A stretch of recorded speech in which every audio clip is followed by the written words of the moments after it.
Esse adulto não faz, porque tem essas e outras funções, né?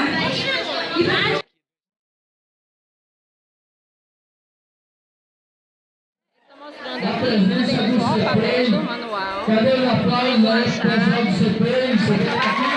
Esse outro é um joguinho de configuração Muito de bem. mãos, que trabalha a dinâmica das Também configurações. nossos aplausos E para o aí, pessoal eu vou fazer o da jogo PAI, que é a PAI. E o aluno vai escolher, então, essa configuração de Muito pode bem. fazer o tema animais. Nós temos a presença também aqui do CAP. Cadê o CAP? Esse Cadê a é o jogo de presença? memória. Os aplausos.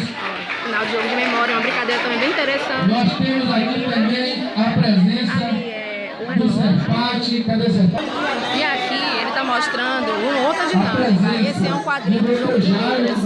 Então, nessa dinâmica, ele vai escolher, o aluno vai escolher a configuração de mãos e vai colocar encaixado no lugar, né? Nesse tabuleiro. Então, ó, vai ter figuras.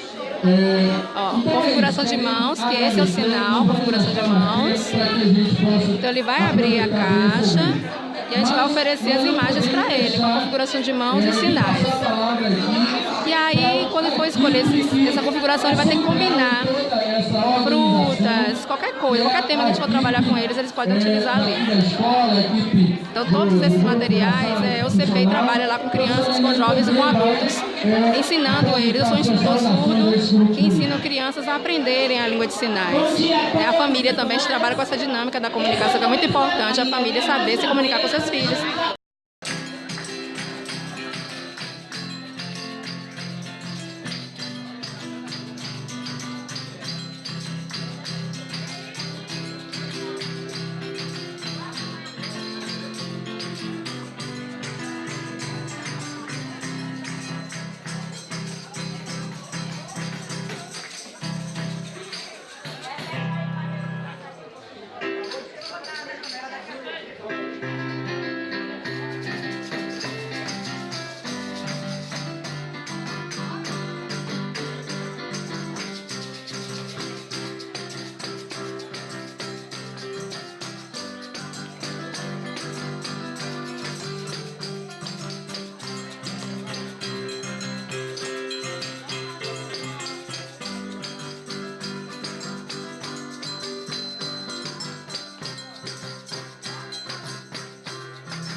O SUS ele tem um programa, né, de serviços que justamente disponibiliza o aparelho.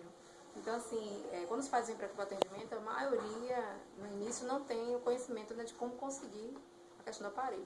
Alguns, quando fazem algum exame por indicação, lá mesmo, né, nesse local que é o CESAI, Centro de Saúde Aditiva de Itabuna, eles já indicam para o pai essa disponibilidade do aparelho gratuito. Então, eles têm o acesso a esse aparelho, né, a partir do exame, eles levam a documentação que precisa levar. Aí vão, primeiro, o processo tem que ser via posto de saúde. Então eles são orientados aí para o posto de saúde da sua cidade, próximo da sua casa. Lá ele procura um profissional da área, um otorrino, ou um clínico, ou um pediatra. E aí eles vão indicar esse exame auditivo. Aí quando eles vão para lá, já vão com essa documentação que vão ficar na instituição e vai para Salvador para a aquisição do aparelho. Aí eles conseguem, com um período que eles dão prazo, faz o molde, pré-molde, molde, aí faz o teste, depois recebe o aparelho aditivo. Então é gratuito. Ganho aditivo com o aparelho, mas que esse aparelho ainda tem muito ruído e atrapalha na comunicação. Então esse sistema FM, ele é como se ele limpasse, ele faz com que a pessoa se sinta como se tivesse uma pessoa falando no ouvido dele, pertinho. Então o professor ele vai receber um aparelho numa caixa, né, com um microfone, e o aluno vai receber o aparelho, um chipzinho que coloca, adapta nesse aparelho. Então vai ser treinado esse professor na escola e ele vai estar utilizando essa metodologia. Então esse FM vai estar ajudando muito esses meninos a ter um ganho melhor na audição, que é o sistema FM, mas ele tem que ter um ganho oral, ele tem que falar, né, ter uma comunicação oral boa, mesmo que esteja com déficit na fala, e tenha um ganho também com o aparelho. Como na escola regular, quando chega na escola, ou o pai sinaliza na matrícula que a criança tem uma deficiência auditiva, ou se o pai não sinalizar, o professor vai perceber no percurso dos dias, né? Quando o professor percebe, ele sinaliza para o diretor ou coordenador da escola. Aí eles vão preencher uma ficha de encaminhamento, que todo ano, a gente, quando visita as escolas, a gente orienta a escola, que se encontrar algum aluno com deficiência, né, que eles percebam uma deficiência assim, eles coloquem, né, nessa ficha o encaminhamento e ligam para cá. Aí eles ligam para aqui para o CPEI e agendam a triagem.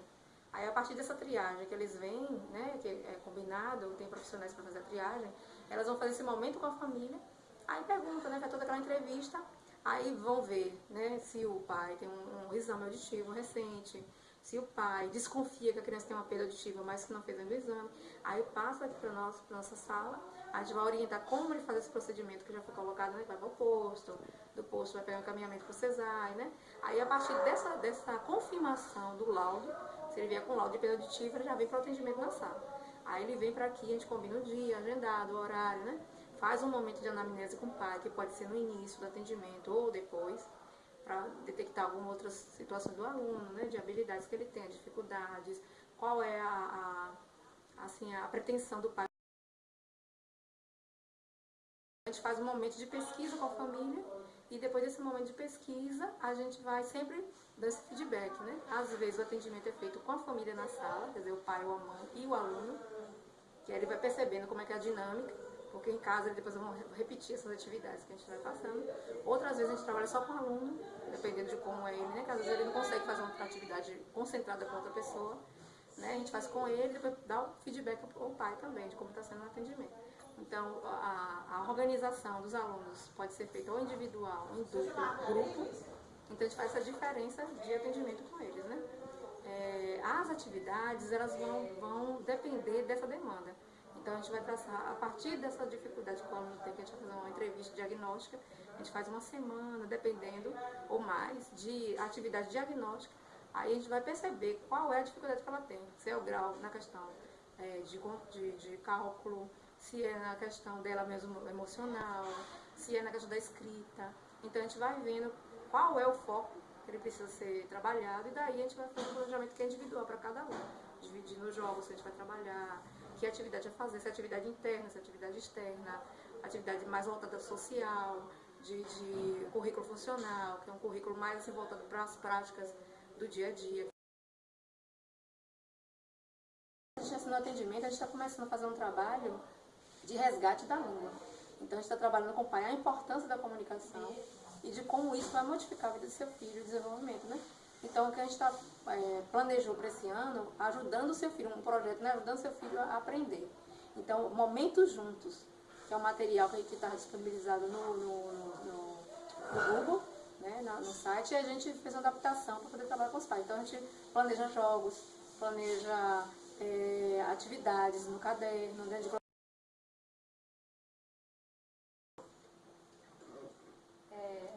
eu tenho amigos que eu pergunto, você está estudando? Você está na escola? Ah, não, é muito difícil, é muito puxado, não sei ler, não tem intérprete, falta a oferta de intérprete. Aí eu pergunto para eles, sim, mas tem sim intérprete na escola. E eles ficam muito preocupados, porque eles não podem. Aí eu falo, mas qual colégio você pretende ir? Ah, o EMEA. EMEA? Ah, mas muito difícil, o professor está ali, tem um entrave da comunicação, sempre falando, eu pego o material escrito e sinto angustiada. Aí as pessoas todas que eu pergunto sobre isso, eles ficam dessa forma, né, pensando assim. E aí abandonaram a escola, uns dizem que está parado, outros dizem que estão trabalhando. Eu só peço ir passear, eu quero passear, não quero estar